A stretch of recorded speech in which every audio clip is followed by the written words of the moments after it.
Hello everyone. Here I'm discussing important terminology for 11th class. कुछ terms हैं important जो आपको पता होनी चाहिए, तभी आप journal, ledger, accounting, equation chapter कर सकते हो. जैसे फर्स्ट वन है कैपिटल. कैपिटल क्या होती है? एक अमाउंट जो ऑनर इन्वेस्ट करता है बिजनेस को शुरू करने के लिए. In other words it is initial amount. ये कौन सा पैसे होते हैं? इनिशियल अमाउंट होता है जो पैसा बिजनेसमैन पर्सनल यूज के लिए बिजनेस से विड्रॉ कर लेगा उसे कहते हैं ड्रॉइंग्स. पर्सनल यूज मतलब बिजनेस के लिए नहीं यूज करेगा, अपने घर के लिए यूज करेगा, अपने पर्सनल यूज के लिए यूज करेगा, उसे बोलते हैं ड्रॉइंग्स. नेक्स्ट टर्म है इनकम. इनकम मतलब रेवेन्यू ओवर एक्सपेंसेस, यानी कि हमारी रेवेन्यू ज्यादा है, खर्चे कम है, जो सरप्लस बचेगा उसे हम क्या कहेंगे? इनकम.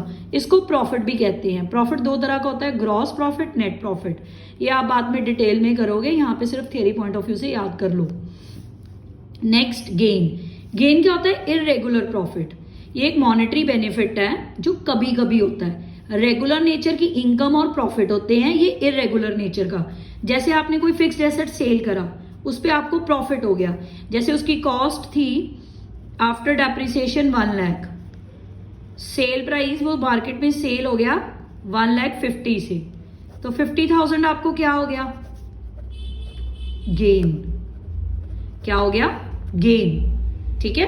इररेगुलर प्रॉफिट कभी कभी होने वाला. लॉस क्या होता है? Unwanted burden. जब आपके एक्सपेंसेस ग्रेटर हो जाएंगे रेवेन्यू से तो क्या हो जाएगा? लॉस. नेक्स्ट है परचेजेस. परचेजेस का क्या मतलब होता है? Goods bought for resale. आगे सेल करने के लिए आपने गुड्स खरीदी हैं, उसको बोलते हैं परचेजेस. सेल्स क्या होती हैं? जो गुड्स आपने खरीदी थी उनको मार्केट में सोल्ड कर दिया, तो वो क्या बन गई बिजनेस के लिए? सेल्स. जो रीसेल के लिए खरीदी परचेजेस, जो सोल्ड कर दी मार्केट में वो सेल्स. अब खरीदी हुई गुड्स अगर वापस आ जाए तो सेल्स रिटर्न. ये बिजनेस में इन हो रही है, इसलिए इसका सिनोनियम होता है रिटर्न्स इनवर्ड. बिजनेस में इन हो रही हैं, इसका सिनोनियम है रिटर्न्स इनवर्ड. जो गुड्स हमारा कस्टमर और डेटर हमें वापस कर दे due to any defect, due to not up to the mark, उसको बोलते हैं सेल्स रिटर्न. ये बिजनेस में इन हो रही हैं, इनको सेल या रिटर्न्स इनवर्ड भी कहते हैं. जो गुड्स हम अपने सप्लायर और क्रेडिटर को वापस करते हैं, ये बिजनेस से आउट हो रही हैं, इसलिए इनको बोलते हैं रिटर्न्स आउटवर्ड या purchases return. Purchases returns out होती हैं, इनका सिनोनियम आउटवर्ड है. सेल्स रिटर्न इन होती है, इसका सिनोनियम इनवर्ड है. लास्ट टर्म है गुड्स.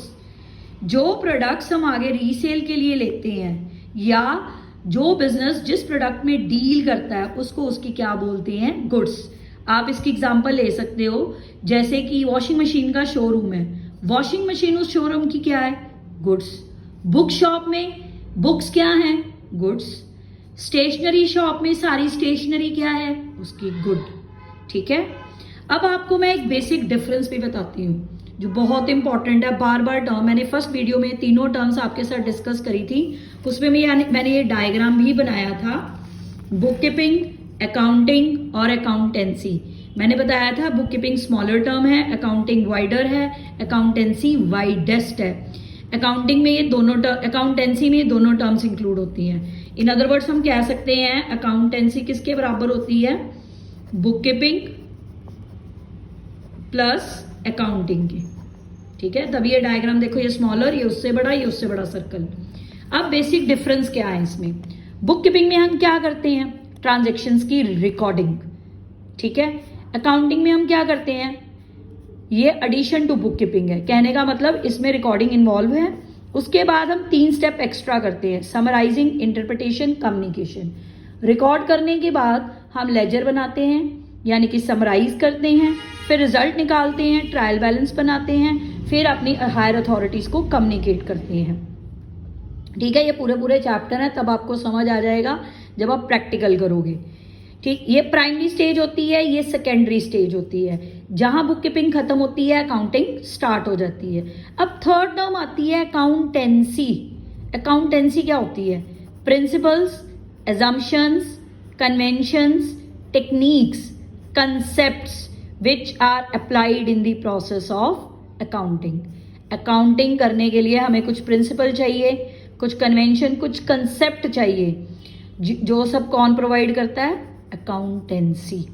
ठीक है, अगर अकाउंटिंग करनी है तो हमें ये सब चाहिए, तभी अकाउंटिंग पॉसिबल है। ये मैं आपको नेक्स्ट वीडियो में बताऊंगी ये प्रिंसिपल कन्वेंशन कंसेप्ट क्या होता है। यहाँ मैं आपको छोटा सा ओवरव्यू दे देती हूँ। हमारी अकाउंटिंग साइंस और आर्ट बोथ है। हम इसको साइंस क्यों बोलते हैं? क्योंकि ये कुछ एक प्रिंसिपल बेस्ड, कंसेप्ट बेस्ड होती है। जैसे एक एग्जाम्पल बताती हूँ, यहाँ पे एक छोटी सी एग्जाम्पल लेके बताती हूँ। एक बिजनेस एंटिटी कंसेप्ट होता है, डिटेल में आपको मैं नेक्स्ट वीडियो में बताऊंगी। ये कंसेप्ट कहता है बिजनेस और businessman both have separate entity. Business and businessman both have separate entity, यानी कि बिजनेस और बिजनेसमैन दोनों अलग अलग होते हैं। इसी कंसेप्ट करके बिजनेसमैन जो पैसा इन्वेस्ट करता है उसको क्या बोलते हैं? कैपिटल। जो पर्सनल यूज के लिए निकालता है उसको ड्रॉइंग्स। जस्ट लाइक इस कंसेप्ट पे हमारी पूरी अकाउंटिंग बेस्ड है। Very important concept. ये मैं पूरे कंसेप्ट एंड कन्वेंशन आपको नेक्स्ट वीडियो में शेयर करूंगी। बस अब याद रखना, बुक कीपिंग में रिकॉर्डिंग, जहां बुक कीपिंग खत्म अकाउंटिंग स्टार्ट। अकाउंटिंग को बनाने के लिए हमें जो प्रिंसिपल कन्वेंशन टेक्निक्स चाहिए होती हैं वो हमें अकाउंटेंसी प्रोवाइड करती है। Smaller term, wider term, widest term. Clear? ध्यान से देख लो। Thank you very much.